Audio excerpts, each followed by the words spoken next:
E já estamos de volta com Temperando o Papo e hoje vamos falar sobre a inteligência emocional. Seja nos esportes, na nossa vida, a gente recebe ele que é presidente da Sociedade Brasileira de Inteligência Emocional, Rodrigo Fonseca. Seja muito bem-vindo, viu, Rodrigo? Obrigado, Ariane. Obrigado pelo convite. Espero poder ajudar um pouco aqui isso que o Brasil está vivendo na Copa, mas também no país. Com certeza, precisamos mesmo. E é muito bacana receber um especialista como você, Rodrigo, no Temperando o Papo, porque inteligência emocional é um assunto que não se estuda, né? Na escola a gente não tem essa matéria. Em nenhum momento, Ariane, faz já 17 anos que eu atuo nessa área, que eu dou treinamentos de inteligência emocional, e eu percebo desde lá de trás que nós nunca estudamos, nós nunca paramos para olhar para as emoções. Pelo contrário, socialmente nós tendemos a negar as emoções, né? Desde a nossa base de pai e mãe, eu não vi, por exemplo, meu pai e minha mãe chorando nunca. Nunca viu? Nunca. Quando minha mãe chorava, ela ia se escondia, né? E isso acontece em muitas casas, pai principalmente. Na maioria das vezes, até a gente mesmo às vezes quer chorar, vai no chuveiro ou na cama, desabafa. Ninguém Mas chora fala abertamente. Esse exemplo pra gente. Eu choro abertamente. Não são todos, graças a Deus não são todos, mas no meu exemplo... Claro que você chora abertamente, você chora na sua casa, mora sozinho. Okay? Não, eu choro em público, se precisar. Mas isso é uma habilidade boa, não é errado. Tranquilo. Mas infelizmente a grande maioria das pessoas no mundo, não só no Brasil, elas não choram. As emoções elas foram ensinadas para nós a serem reprimidas, desde o medo, a tristeza, a raiva, até a alegria. Eu brinco que você chega num lugar feliz, alegre, saltitante, alguém olha para você e fala, meu, tá feliz por quê? Parece bobo alegre. Ou seja, nem a alegria... Nossa, um balde de água fria, né? Porque você tá bem, você tá feliz, você não pode demonstrar. Mas eu acho que uma atitude como essa, desculpa. Mas existe, Ariane, é desaconselhável e assim... Desaconselhável, mas se você parar para observar, a média, eu nunca falo, não existe o todo em nada, mas a média da sociedade, da humanidade vive assim. Porque nós nunca paramos para olhar. E se nós pararmos para entender a palavra emoção, ela vem do latim emovere, onde o prefixo e vem de externo e o movere vem de movimento. Ou seja, todas as emoções humanas, elas aparecem, elas surgem como um mecanismo físico, biológico, ou seja, tem uma reação química no corpo e ela surge para gerar um movimento na sua vida, um movimento externo. Sim. E aí nós aprendemos a fazer o quê? Internalizar, engolir. E aí essas emoções tomam outro caminho, que é o das doenças, que hoje nós vemos tantas pessoas adoecendo, desde câncer até depressão, suicídio e aí vai. E dizem que o câncer nada mais é que a tristeza das células, né? Muitas pessoas dizem isso, inclusive especialistas. Agora, Rodrigo, eu confesso que eu já chorei sozinho, eu confesso que eu já chorei para outras pessoas, para a pessoa que era o fator do problema, ou para um amigo, para desabafar, etc. e tal. Mas qual é a melhor maneira de solucionar isso? Por exemplo, pais que têm os seus filhos ali, de repente uma discussão do relacionamento até, que isso acontece, é muito natural. Mas é interessante envolver toda a família como um todo e não poupar os filhos?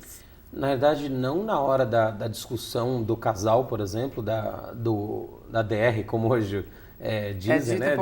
Popularmente, discussão de relacionamento, nesse momento não. Se surgir, infelizmente, às vezes a gente não controla isso, às vezes acontece. Se surgir, resolve com o seu marido, com a sua esposa, mas depois explica para a criança ou para o filho que está ali próximo, fala, olha, nós discutimos por conta disso, mas é um problema que nós estamos resolvendo de uma forma saudável, ou seja, eu estou colocando a minha opinião e a sua mãe também. Então, isso é o que você também deve fazer na sua vida quando você casar, quando você tiver filhos, ou seja, participar a criança, porque mesmo que seja pequena, ela está entendendo tudo, não existe mais aquela visão antiga que nós tínhamos das crianças, que eles não entendem, eles são pequenos, não, já existem estudos aprofundados que o bebê entende tudo na barriga. Sim. Ou seja, estamos falando de um feto que está dentro da barriga e está entendendo, interpretando, lógico, da sua maneira limitada, mas está entendendo. Imagine uma criança fora. Então, participe as suas crianças, participe os seus filhos, sim, e ajude eles a entender. Transforme na realidade deles. Claro. Traga para a realidade deles, para a cabecinha de criança, mas explique para eles, é importante explicar. Sim, isso realmente é maravilhoso, porque é uma evolução, querendo ou não, né? Eles já não estão ensinando matemática financeira, como administrar o dinheiro, mesmo com 3, 4 anos de idade. Isso é um belo ensinamento, não é verdade? E é uma coisa básica, né, Ariane? É emoção, super básica. Todos temos. Todos temos. Agora, Rodrigo, Marcos Schneff tem uma pergunta para fazer para você. Rodrigo, define para mim chorar de alegria e chorar de tristeza. Chorar de alegria e chorar de tristeza. Bom. Não tanto quanto o Davi Luiz, o Neymar, o Júlio César, o Thiago, que aí você vai morrer de desidratação, né? Mas... Na verdade, o choro, ele é uma expressão natural do corpo, né? E existe sim o choro. Eu falo que as emoções, elas são polarizadas. Tanto a tristeza como a alegria, ela é um ponto, um polo de um só sentimento. É um sentimento só. A alegria está numa ponta e a tristeza está no outro. Ou seja, quanto mais alegria eu me permito sentir, maior também vão ser as minhas tristezas e vice-versa. Já vê aquelas pessoas que dizem que a vida... eu não choro muito, eu não tenho muitas tristezas na minha vida, mas também não tenho muita alegria, muita felicidade. Uma pessoa morna. Morna. Por que acontece isso? As emoções, elas funcionam como... eu preciso do oposto dela para que eu possa perceber a diferença. Para balancear. Ou seja, então quanto mais alegria eu tenho, mais tristeza eu tenho e vice-versa. Mas Rodrigo, me explique então. Porque eu sou uma pessoa muito feliz. Sim. Muito feliz mesmo. Isso é bom. E tem alguns pontos, algumas coisas do dia a dia que me deixam triste, mas eu consigo balancear essa tristeza e não misturar em todos os fatores. Mas não é errado, é isso que a maioria das pessoas pensam. Não é errado sentir tristeza, é que muito provavelmente quando você está triste, você se permite estar triste de verdade. Ou seja, eu vou chorar, vou descabelar, vou ficar mal. Depois já resolvo. Acabou. Eu falo que eu tenho um prazo de validade. Eu resolvo, O problema é que quando você fica no mais ou menos. Então, empurrando com a barriga. Empurrando com a barriga. Então, quando essa alegria, respondendo agora a pergunta do Marcos, quando essa alegria é extrema, ela passa do limite dela aqui e ela se une um pouco com esse outro polo da tristeza. Então vem o choro da alegria, o choro da alegria. Ou seja, eu estou tão feliz, eu fui tão pro extremo da felicidade que eu choro. Ou seja, se misturam as duas emoções, é tão bom, porque elas... Imagine que a alegria e a tristeza, elas são faces da mesma moeda, duas faces de uma mesma moeda. Então, que é a pessoa, o ser. Né? Exatamente. Então, pode acontecer sim, e normalmente só acontece o choro quando a alegria é muito extrema. Aí vem o choro, como uma polaridade da alegria. Tá. E agora eu quero saber, já que o chefe tocou no assunto, né, dos meninos, da seleção brasileira, eu quero saber sobre a preparação emocional da Alemanha, né? Não quero saber da preparação física, né? Que a gente sabe que eles vêm com uma preparação há anos, vêm treinando com a mesma seleção. Mas, e a preparação emocional do Brasil? Sim. Bom, a Alemanha, saiu até há pouco uma reportagem sobre isso, até postei agora no Face ontem, sobre uma reportagem que a Alemanha ela prepara os seus jogadores desde a base, ou seja, desde os seus 10, 12 anos que os jogadores começam a entrar, adolescência, eles entram no futebol e já começa a ser preparado emocionalmente, a sua cabeça começa a ser preparado. Como é feito esse preparo? Tanto quanto fisicamente, tecnicamente. Tá. Ou seja, no caso da Alemanha, e pode ser feito isso aqui no Brasil também, você cria situações mentalmente que podem acontecer de estresse.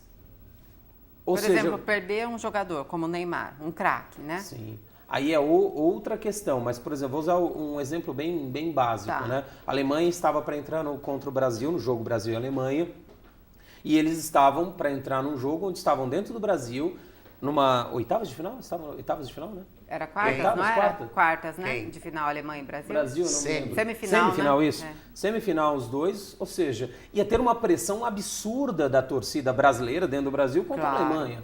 Ou seja, o que foi feito na equipe da Alemanha? Foi preparado eles foram preparados mentalmente para suportar a vaia da torcida brasileira durante os primeiros 10, 15 minutos. Mas como que é feito esse preparo? Mentalmente. Simplesmente você faz a cabeça dos jogadores imaginar sob aquela pressão de vaia. Você pede para eles imaginarem aquilo, ou seja, você... São exercícios, então. Você dessensibiliza o inconsciente, as emoções. Ou seja, você pode até colocar vaias mesmo, né? Ou pode fazer só por comandos de voz, para imaginar, ele imagine você sendo vaiado, você no meio do campo, você agora está no sei lá que campo que eles estavam lá, então imagine você sendo vaiado e deixe isso acontecer dentro de você. Perceba o que acontece dentro de você. Ou seja, o que você está... É um processo de hipnose também ou não?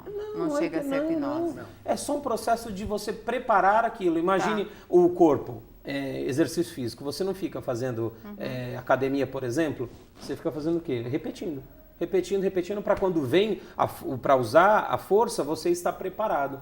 A mesma coisa você fica repetindo, receber vaia, neste caso. Receber vaia. Quando vem a vaia, você está preparado. Não é só isso, tem gente que... Tem equipes, ou seja lá o que for, que pegam a vaia como um fator motivador. Sim, tem entendeu? Isso também. Vão te vaiar, então vai pra cima e mostra que o azar é só deles, entendeu? Além disso, Marcos e Ariane, o Brasil conta com um problema gigante, que além desse despreparo emocional, existe também a questão da confiança só num santo. Isso não é só o Brasil, hein? Que foi o Neymar, O Neymar, né? É o santo Neymar. Ontem foi o São Messi, que o São Messi não apareceu também. A Argentina aconteceu o quê? Perdeu. Ou seja... A semana passada, o programa está sendo gravado. A semana passada. Então, o que aconteceu? A Argentina perdeu o São Messi, e aí ela ficou totalmente desequilibrada. Tá, mas justamente esse desequilíbrio que justamente aconteceu, infelizmente, com a nossa seleção brasileira. O que fazer nesse caso, quando todos os jogadores dependem de um craque e, de repente, esse craque sai? Haveria a possibilidade da vitória? Você me responde daqui a pouquinho? Te respondo. Ele já falou não, gente, mas ele explica o porquê daqui a pouquinho no próximo bloco, viu? Eu vou com Bela Outro Cá. Tem prendo o papo? Volta já.